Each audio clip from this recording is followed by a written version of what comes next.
Salut à tous, bienvenue sur Super Moi TV. Je suis très content de vous partager une belle rencontre. Alors pourquoi belle rencontre? À chaque fois ça se passe bien. Très souvent, j'ai de la chance. Mais je suis assez content parce que parler de soi pour les uns les autres, parfois c'est pas si facile. Et c'est vraiment partager un moment de qui on est. On n'est pas tous pareils par rapport à ça. Et je suis très content de vous partager le portrait de Léna aujourd'hui. Léna, c'est à la fois une passionnée de livres, adore les bouquins, c'est chouette ça aussi. Et à la fois, elle fait de l'accompagnement sur des choses un petit peu particulières, sur les traumas sexuels, etc. C'est passionnant, ça amène beaucoup de choses sur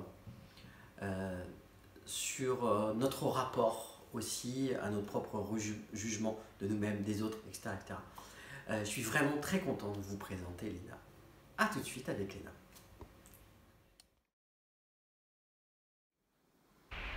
Salut Léna. Bonjour. On est bien avec un petit thé, puis surtout avec des super chocolats, non? Ah, ça c'est clair. J'ai kiffé tes chocolats. Merci. En plus, ils viennent de Bordeaux, tu vois. Ils sont Très trop bonne marque. bons. Trop bons. On va pas parler de chocolat aujourd'hui, même si on pourrait. Hein, c'est un kiff de parler de chocolat, surtout de le manger. Mais on va parler de toi, on va parler de ton univers, on va parler de ce que tu aimes. Ok. Voilà. Et moi, je suis très touché, en tout cas, que tu aies accepté cette gentille invitation. Voilà. Je te le dis. Puis ça fait du bien. Ça fait du bien de poser un peu, en fait. De poser un peu et de raconter un bout de soi. Parce que, grave, c'est inspirant, quoi. On n'est pas des héros, on n'est pas des surhumains, on n'est pas des... on est juste nous, en fait. Nous, avec notre différence, avec qui on est, et ça fait du bien, quoi. Enfin, moi, ça me fait du bien, quoi. Voilà. Donc, merci de ça. Merci d'être là aussi. Il y a une première chose. Oui, Première chose que j'avais envie à la fois de te demander et plus voilà une discussion. Tu es à la fois, alors on a parlé de livres juste avant. Tu es passionné par les bouquins, par la lecture, par tout ça. Et à la fois, il y a aussi quelque chose dont tu es passionné, en tout cas qui t'anime particulièrement, c'est l'accompagnement. Oui.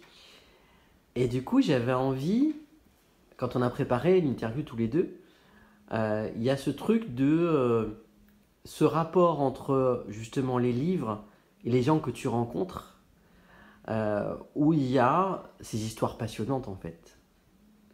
Ça a du sens pour toi ça? Bah oui, quand j'ai lu les questions, parce que j'ai quand même pris le temps de les lire, Ah oui. et j'étais là, la première question, j'avais un peu de mal à la comprendre, parce que je voyais pas le lien. Ouais. C'est vrai que je séparais bien mon univers des livres, on va dire qui est mon intimité, qui est justement ma respiration, et de la réalité de mes accompagnements. Et en fait, j'ai pensé à un livre que j'avais lu, et ça m'a fait rire. J'aime beaucoup les Hauts de Hurlevent, voilà, de Émilie Brontë. Et je me suis dit, bah oui, parce que là maintenant, avec mes accompagnements, je trouve que le personnage d'Heathcliff, il serait très pertinent de voir sa biographie de vie, de pouvoir l'accompagner, de pouvoir l'aider. Bon, là ça se passe au 19e siècle, hein, c'est dans la période romantisme anglais, on va dire tout ce que j'aime. Et c'est là où je peux dire, à travers cet exemple, effectivement, ce lien. Voilà. Ouais, c'est kiffant ça, hein? Oui, ouais. C'est clair.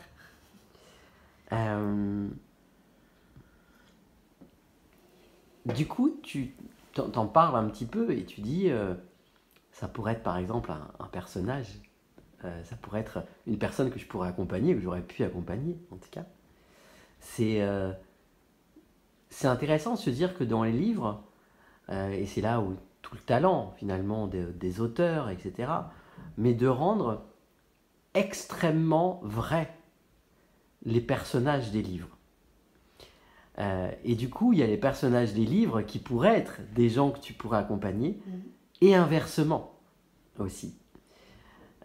Tu vois, les gens que tu rencontres, les gens que tu accompagnes, qui pourraient être des héros, ou en tout cas des personnages clés de livres en fait. Mais ils le sont déjà.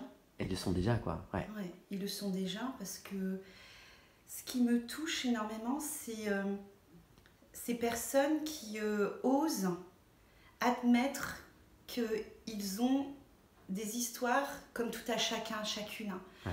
qui sont compliquées, Mm. qui éventuellement peuvent poser question. Et même je dirais que on s'inspire de leur histoire quelquefois pour créer justement de la littérature, pour Ouais. créer des livres, pour s'en inspirer. Et là, ce que j'aime avec les accompagnements que je fais, c'est que c'est du palpable. Ouais. Il y a de la matérialité, il y a des sentiments, il y a de l'émotion. Et je les trouve très courageuses, ces personnes. Parce qu'elles osent, elles veulent aller voir ce qui s'est passé pour digérer maintenant, dénouer. Alors donc moi, mon outil de travail, effectivement, c'est par le corps. Donc on passe par le corps pour aider à relier au cœur, à relier aussi, on va dire, à tout ce qui est cette conscience aussi, Ouais. notre véhicule sacré, hein, Ouais. pour retrouver une harmonie. Ouais. Une harmonie de vie, une harmonie d'être. En tout cas, une meilleure harmonie, quoi. Voilà, c'est ça. Un truc un peu plus aligné, un peu plus sympa, quoi. Oui, voilà, chacun fait de son Ouais. mieux. Chacun fait de son mieux, ouais. Ouais, ouais. Dans les accompagnements, alors évidemment, il y a de la technique, Oui, forcément, c'est important. c'est clair, oui. Mais ne serait-ce que cette fameuse écoute et cette empathie, ça crée... c'est marrant, tu vois, quand je dis ça crée, Oui, oui. soit en 2 mots, soit... Mais bon, Ouais, tu vois, c'est parfois joli, quand on ouais, dit des c'est choses... joli et je pense que c'est très vrai. Et du coup, ça crée confiance, quoi. Ça crée de la confiance. Ouais. Oui. Ça crée quelque chose de... Ça crée de la communion, de la liaison, c'est quelque chose de communicant, quoi. Alors, Ça va pas que dans un sens, quoi. c'est ça. Quelque chose qui circule, en fait. Je dirais, on va dire oui et non. Voilà, je suis un simple être humain, j'ai aussi, on va dire, mes qualités, mes défauts, les personnes que j'accompagne, c'est pareil. Et ça veut dire que selon les jours aussi, hein, des séances, comment est-ce qu'on est, c'est comment on va accueillir, comment je vais accueillir et comment la personne en face va accueillir. Ouais. Alors oui, l'écoute, j'essaye au maximum qu'elle soit là, mais peut-être aussi que certaines personnes, à un moment donné, se sont senties moins écoutées, que moi aussi, j'ai senti que c'était peut-être moins ça, parce que pour moi, les séances, c'est un échange. C'est une collaboration, une coopération. Oui, j'ai la technique. Oui, j'arrive à voir comment je vais travailler avec telle ou telle personne, selon aussi bien sûr l'intention qu'elle pose, y revenir toujours. Et il y a cette histoire d'empathie. Et justement, j'essaye toujours de faire la différence entre sympathie, on en parlait tout à l'heure, et l'empathie. Et que quelquefois, quand je vois le courage des personnes que j'accompagne, c'est leur espace-temps. Donc comme je leur ai dit, il n'y a pas de jugement. Elles peuvent se permettre de lâcher. Et quand je les vois justement pleurer, parce qu'on peut pleurer de joie, de peur, de libération, dans ce cas-là, je dirais que c'est pleurer de libération, voire aussi de joie, parce que quand la personne se rend compte qu'il y a... voilà, je dénoue, il y a quelque chose qui se passe. Ça se nettoie. Voilà. Ouais. Et quelquefois, j'ai simplement envie de les prendre dans mes bras. Ouais. Et de leur dire, mais ça va aller. Et Ouais. même d'avoir les larmes aux yeux pour eux, pour elles. Et je me dis, oui, mais si tu vas être en sympathie, ça veut dire que là, au niveau de ton job, c'est pas ça, quoi. Ouais. Le but, c'est que c'est son histoire à elle ou à lui. Et c'est d'être là, bien solide, et de dire, ok, voilà. Donc maintenant, quelque part, pour la plupart de mes séances, que ce soit en visio ou en présentiel, je propose toujours à la personne de partir, quand c'est en présentiel, pour laisser le temps de pouvoir... revenir à elle. C'est ça, voilà. Et de décompresser, de relâcher. Et quand c'est même aussi en visio, je dis à la personne, mettez-vous dans un coin où moi je ne vous vois pas. Même couper le son si vous voulez, parce que je pense que cette pudeur, elle peut être appréciée. Ouais.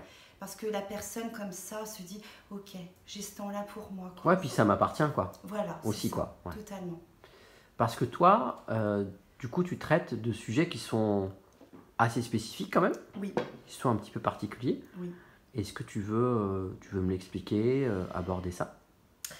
je dirais qu'il y a des différents angles Ouais. aussi de travail. Ouais. Alors c'est vrai que je me suis formée pour accompagner les personnes victimes de traumatisme et de traumatisme sexuel. Ouais. Donc traumatisme, ça peut être des deuils qui sont devenus complexes, des accidents de voiture, des catastrophes naturelles, des attentats, etc. Mhm. Les traumatismes sexuels sont les formes les plus sévères. Mhm. Voilà. Et c'est vrai que j'accompagne surtout des personnes victimes de violences, qui ont été victimes de violences sexuelles. Mhm.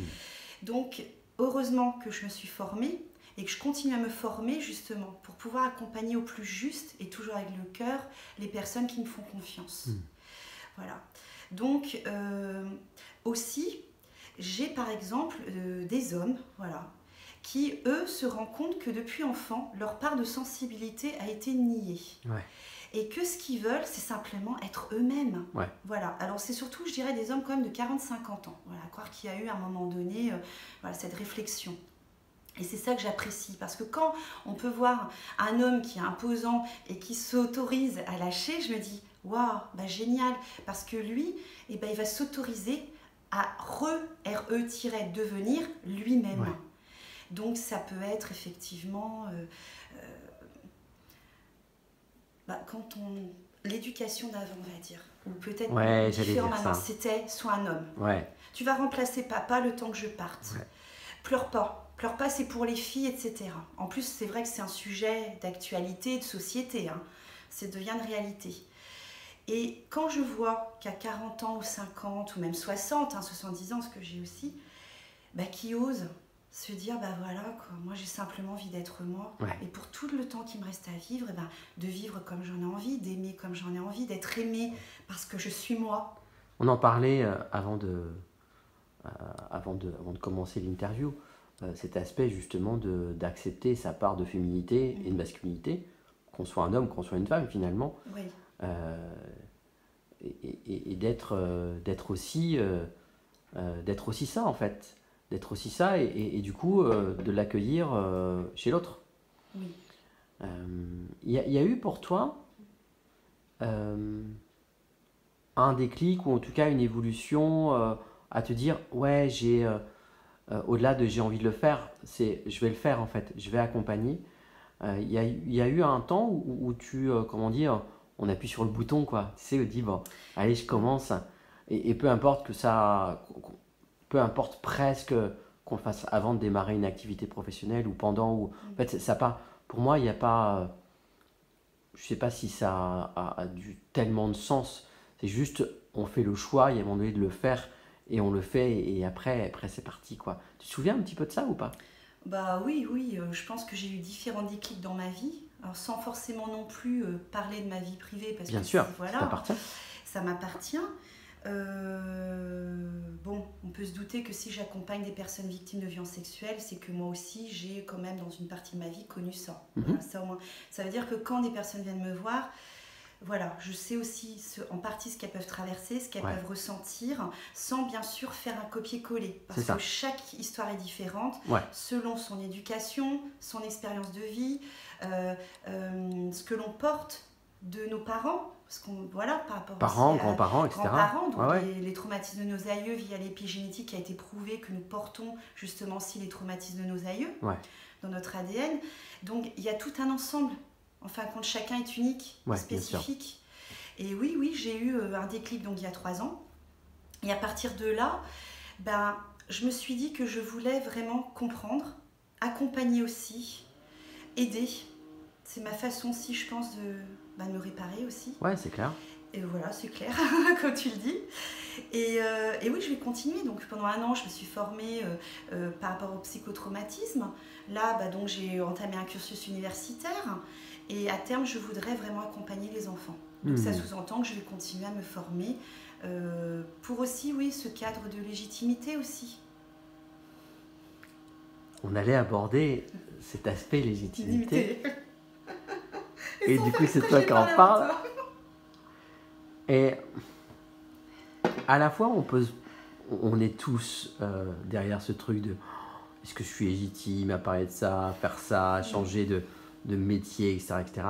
On parle souvent sur Super-moi.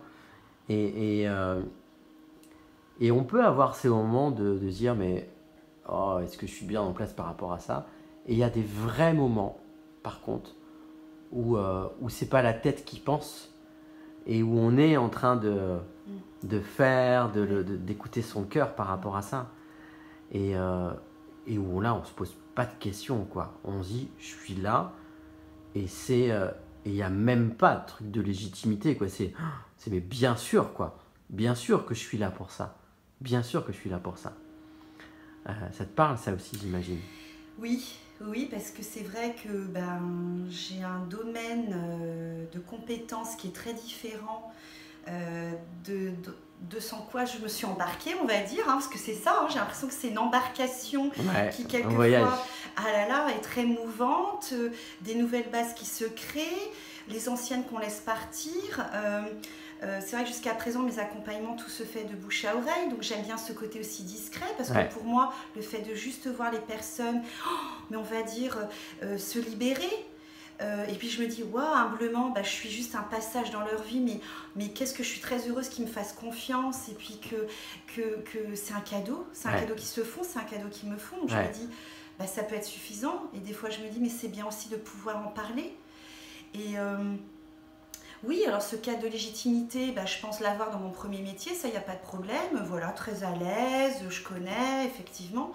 Et celui-là, il y a tout à construire, parce que c'est... Oula, je viens d'un milieu que je côtoie, un milieu que je ne connais pas. Surtout avec la reprise de mes études, j'ai eu l'impression effectivement d'être dans un complexe d'infériorité. C'est pour ça que je redouble énormément. Je me dis, de toute façon, j'ai toujours beaucoup travaillé pour me dire, voilà, tu le dois qu'à toi. Et on va voir vers où ça va me mener. Donc c'est vrai que ce cursus, en tout cas universitaire, c'est pour... Oui, avoir une légitimité face à des institutions avec lesquelles un jour je souhaite travailler. Alors peut-être que ça ne se fera pas, peut-être que ça se fera, peut-être de d'autres façons différentes. Je n'en ai aucune idée en fait, on va dire. Parce que je pense qu'effectivement c'est le début de quelque chose. Et c'est dire au revoir à de l'ancien, petit à petit. Donc ça, quelquefois c'est compliqué. Pour se laisser porter, puis faire confiance. Et se dire, non, tu as fait le bon choix. Parce que je crois qu'il y a du sens. C'est ça, en fin de compte, que je cherchais. Il y a du sens. C'est, un peu... C'est pouvoir de dire, mais je suis heureuse d'accompagner les gens. Désolée si je suis un peu... Parce que je le fais vraiment avec le cœur. C'est très sincère. Alors, sûrement que j'ai dû faire des erreurs avec certaines personnes parce que je devais manquer d'à-propos, d'expérience, de maladresse. Voilà, dans l'ensemble, ça se passe plutôt bien. Je suis très heureuse du travail effectué. Je cherche toujours, c'est ça que j'aime bien, je cherche toujours ce qui peut, quand il y a avec une personne, je me dis, allez, on va chercher notre porte d'entrée, on ne peut pas faire frontalement, donc on va aller en louvoyant un petit peu plus, puis c'est là que je me dis, oui, voilà, c'était cette porte d'entrée-là, et même intellectuellement, c'est très motivant. Carrément. Donc je lis beaucoup, je regarde beaucoup de vidéos, je me sers de ce que je connais aussi, de ce que j'ai appris autrement. Et c'est ça en fin de compte. Au fur et à mesure, j'ai une méthode de base que j'ai beaucoup enrichie. Mais avec cette curiosité, avec ces rencontres et que puis tu... et beaucoup d'intuition. Parce que des fois, je me dis, alors ça fait rire quelquefois certains métiers, parce que j'ai bien préparé comme il faut la séance, puis ils sont là. Ils arrivent avec une autre, on voudrait dégager ça, parler de ça. Je suis là, non. J'avais pas préparé ça. Voilà, c'est ça. On va tout recommencer alors. Ça. Et donc, c'est ça qui me fait rire, ça les fait rire, et j'essaye vraiment de mettre de l'humour, vraiment mettre de la joie de vivre, et pour que ce soit le plus doux possible. Voilà, c'est surtout ça, beaucoup de douceur, mais sans entrer dans du maternage. Parce que justement, c'est là où on parlait la césure, ou en tout cas ce lien très fin qu'il existe entre la sympathie et l'empathie. Et que si moi je prends leurs problèmes, je pourrais plus les aider. Et juste on le déplace, quoi, alors que juste il faut le libérer, quoi. Parce qu'il a autre chose à faire, quoi. Exactement. Mais je te rejoins, donc ça fait que empathie, et puis je débute aussi, donc ça avec beaucoup d'humilité. Puis comme je leur dis à chaque fois, je dis ok, mais moi j'ai pas envie de vous prendre avec la position haute, parce que c'est mon positionnement, et ça n'appartient qu'à moi, je fais pas de prosélytisme. Quand tu dis, c'est amusant, tu vois, je débute. Oui, oui, à la fois, oui. Il y a aussi... Et à la fois... C'est presque, il y a tout ton héritage il y a tout ce que tu es aujourd'hui. C'est vrai. Et presque, quand tu dis je débute, Oui. juste, allez, je vous dis juste, je viens juste d'appuyer sur le bouton il y a quelques années. Ouais. Oui. Mais à la fois, c'est où le début, quoi, tu vois? C'est Bah, tellement plein de choses. Donc, je débute à la fois oui, à la fois non. alors je peux être très prudente aussi, hein, c'est-à-dire que Moi, j'aime bien parler d'humilité. oui, Mais on peut débuter alors que ça fait 50 ans, en fait, voilà, qu'on est dedans, quoi. Voilà, c'est ça. Moi, j'aime bien voilà. cette idée. J'avais eu l'occasion de partager ça dans une précédente interview. Et cette idée où on est sans arrêt à aller expérimenter, en fait. Transmettre et expérimenter. Ouais. Et qu'on soit dans l'accompagnement, qu'on soit en train d'être accompagné, cette idée de continuer à expérimenter sans arrêt, en fait. Ouais. Et c'est ça qui est magique, en fait, je trouve. Et voilà, c'est ça qui me venait par rapport à ça. Oui, bah, simplicité, authenticité, Ouais. j'essaye. Et puis aussi, on parle de plus en plus des violences sexuelles, on parle de plus en plus aussi de plein de choses d'ailleurs, mais ce sont les débuts. Et je crois qu'on méconnaît beaucoup les conséquences des violences sexuelles, parce qu'on ne se rend pas compte que justement sur différents pans de la vie, que ce soit amoureux, d'avoir son rapport à soi-même, parce que ça crée beaucoup de confusion, parce que quand on est par exemple enfant, que après tu deviens adulte et puis que tu as été victime, bah, comme c'était pas normal ce rapport entre un adulte qui profite d'un enfant, qui agresse, qui viole un enfant, je me permets de mettre vraiment les mots aussi, eh bien voilà, les personnes que j'accompagne, elles grandissent aussi avec ça. Et puis on se dit, bah zut, alors et je comprends pas. Et juste en les réexpliquant durant les premières séances, c'est normal que quelque part. Parce que vous avez vécu quelque chose d'anormal quand vous étiez enfant ou même ado ou même jeune adulte, hein, parce que voilà, j'accompagne aussi des femmes qui ont été ou des hommes qui ont été victimes de violences aussi adultes. Hein.